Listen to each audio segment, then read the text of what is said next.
Welcome back to the channel. Some people think he's called Fraudiola. I just call him the man who managed to pull off one of the worst jumpers in the history of football in the back end of the title run where Man City won their second Premier League in a row. How he pulled off that jumper is beyond me. Today we're running through his all-time greatest 11.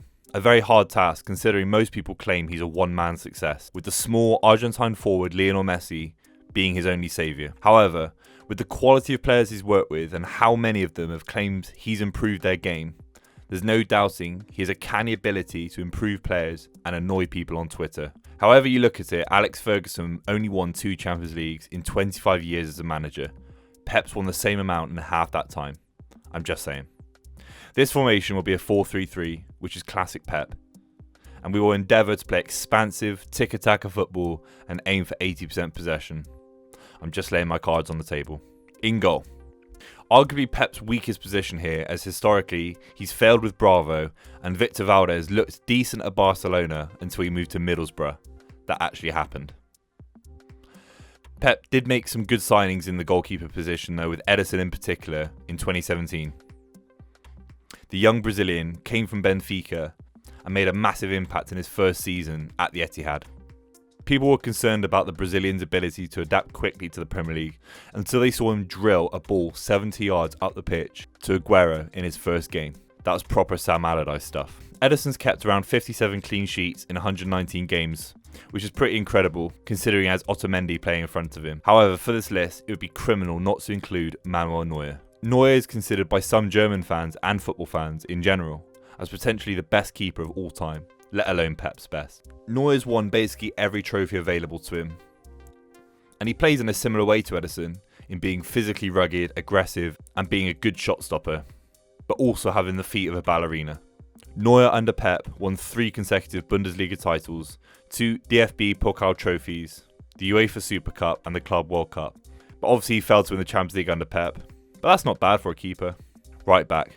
This is already a tough start, with Pep working with some brilliant fullbacks, including Kyle Walker and obviously Dani Alves too. But ultimately, I think Philipp Lahm is even more brilliant. Dani Alves and Philipp Lahm in particular are close calls. Don't slag me off on Twitter for this. In their prime, Philipp Lahm gets into more World 11s than Dani Alves, and he can even play in midfield. Dani Alves is actually currently playing in midfield in the Brazilian league, so that doesn't really count. Pep saw Philipp Lahm so good that he played him in defensive midfield in massive Champions League games and Bundesliga games. In his prime, Lahm was explosive going forward, but ultimately he was one of the most sturdy defenders in German history. He was Mr. Reliable and basically the German Maldini. He was unbelievable. Centre back. This guy definitely has the worst hair that Pep ever worked with. The Spanish defender looked like Slash from Guns N' Roses and certainly picked his way into the lineup. Sorry, that was an awful guitar-related joke. I'm sorry.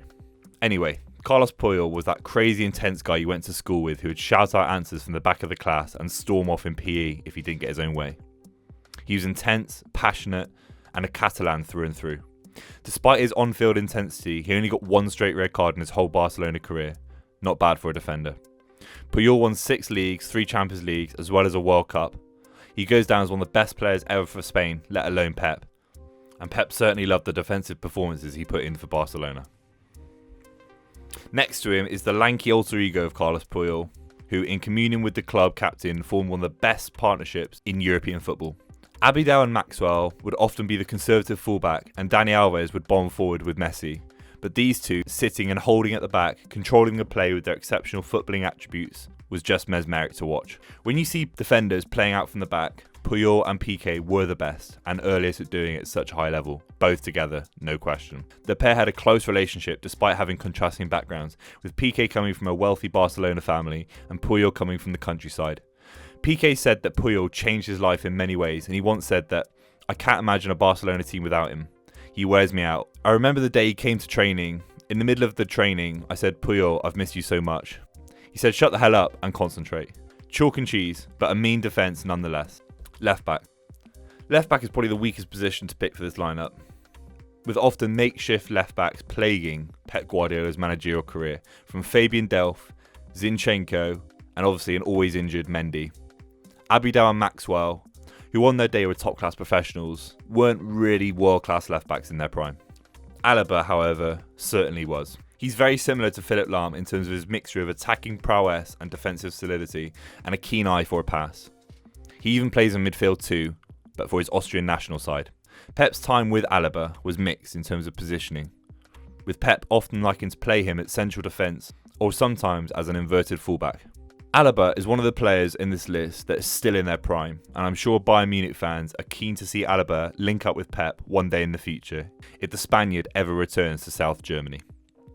The midfield picks itself, honestly. It's possibly the most complete midfield in the history of football. They could keep the ball like no one else, and they knew each other's games inside out. I honestly cannot gas enough about how good Busquets, Xavi and Iniesta were together. Let's start with Busquets. This guy was a legend for Barcelona fans, with his father already being an ex-player for the Red and Blues, being a keeper some years earlier. Vincent Del Bosque once said that you watch the game, but you don't see Busquets. You watch Busquets, you see the whole game. And with Busquets, you had two types of fan opinions about him. He's either easy to get at or lack of physicality, or as football purists and football hipsters like to claim, he's one of the best defensive midfielders of all time, and for me it's closer to the latter. Busquets' record of passing completion stats are beyond comprehension. He didn't need physicality to get through games. Yaya Toure did, and his Barcelona career was nothing to compare to. When Barcelona beat Liverpool in the Champions League in May, Busquets had a 100% take-on success rate. He won 100% of his tackles, he had 91% pass completion, 11 ball recoveries, 3 interceptions and 3 clearances, against one of the most powerful and effective midfield presses in world football. I know Barcelona didn't win the return leg, but Busquets is still operating at a world-class level. The true deep-lying playmaker, the one that your mate thinks he is in the five-a-side that you play, the one that Harry Winks thinks he is actually Xavi. And maybe no one will ever be as good as the Spaniard in that role. Again, he was small and relatively slow off the ball. However, over the course of the season, he'd averaged 90% plus in pass completion accuracy, which is insane. Xavi once said that clearing the ball was an intellectual defeat, showing you the guy would pass himself out of a paper bag if he could. His balance with Iniesta was superb, and Xavi's success was largely hinged on the fact that he had a like-minded player to the left of him in midfield to receive and distribute the ball from. Lopetegui once said, he killed off the myth of physicality being above all else and opened people's eyes to the quality of small technical players, proving that you could attack and also defend with the ball. There are lots of players who win things, but few who lay down concepts, ideas, who change the way we think, and Xavi did that. Ignore what happened to Lopetegui the following years he said that, but that comment alone shows you all you need to know about the little magician. From one little magician to another, Iniesta was a slightly more forward-thinking player to Xavi. At Euro 2012, Xavi and Iniesta ranked 1 and 2 as players who had the most forward passes into the opposition third. They both had the same direct eye toward goal, and they both just like passing to each other. Their first ever pass together was against Mallorca in 2002 in a 4-0 league victory, and their last ever pass from Iniesta to Xavi 84 minutes in a 2-2 draw against Seville in 2015. That's a fun fact for your local pub quiz. Iniesta once said about Pep's arrival to Barcelona as manager, people used to ask Xavi or Iniesta, and Pep would say Xavi and Iniesta. That's all you need to know about this midfield dynamo. That's enough hype for our midfield trio. No one comes close. On the right wing is the man all of the Champions League success can be attributed to for Pep Guardiola. Literally, in 2008 and 2011, both finals involved MESSI strikes at pivotal moments, and the Argentine's ability to carry the ball into dangerous areas without losing it is potentially uncomparable in world football. In 4 seasons under Pep, Messi scored 138 goals and 55 assists. Just think about that. That's nearly 50 direct goal contributions a season. Basically 1 or more a game. Ironically, Messi's most prolific spell was actually down the middle for Barcelona, with Pedro, Sanchez and David Villa, or Thierry Henry in the older days, providing width needed for the little man to be dangerous down the middle. Let's put it this way, Guardiola could manage 1,000 players and he'll never find anyone as good as Messi. Simple. On the left, I'm putting in Kevin De Bruyne, for simple reasons that Pedro, Henry and David Villa's time with Pep were relatively short. Thomas Müller, Robben and Ribéry didn't quite make the cut and arguably had better seasons for different managers. However, under Pep, De Bruyne has been a revelation. He's created more chances than any other City player from midfield and has won 2 Premier Leagues back-to-back. De Bruyne has been unplayable in his pomp for City. And as a City fan, let's be honest, I have to put in at least one Man City player into this 11. From one Man City player to another, I'm including Sergio Aguero up front, as I really just want to see Messi and Aguero play for each other in this theoretical 11. Imagine the possibilities of these two linking up in their prime. Aguero scored at least 20 goals in every league season under Pep, and his fitness has actually been way better, with his pressing from the front being different level. If Pep Guardiola can take someone like Aguero's game to the next level, and people on Twitter are slagging off Pep Guardiola as being a fraud, you know that football fans just don't know a single thing. Guys, thanks for watching the video.